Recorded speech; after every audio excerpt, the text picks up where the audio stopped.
কাছাড়ের ভারতের বাংলাদেশ সীমান্তবর্তী বালিছড়া এলাকা থেকে বিএসএফ এর এমএমসি ফ্রন্টিয়ারের অধীনস্থ 170 সেক্টর শিলচরের কুইক রিঅ্যাকশন টিম 9টি মহিষ আটক করতে সক্ষম হয়েছে।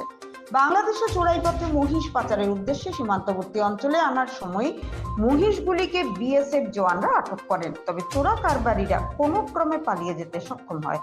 বারংবার এই ধরনের চোরাই মহিষ আটকের ঘটনায় এলাকায় চাঞ্চল্য ছড়িয়ে পড়েছে।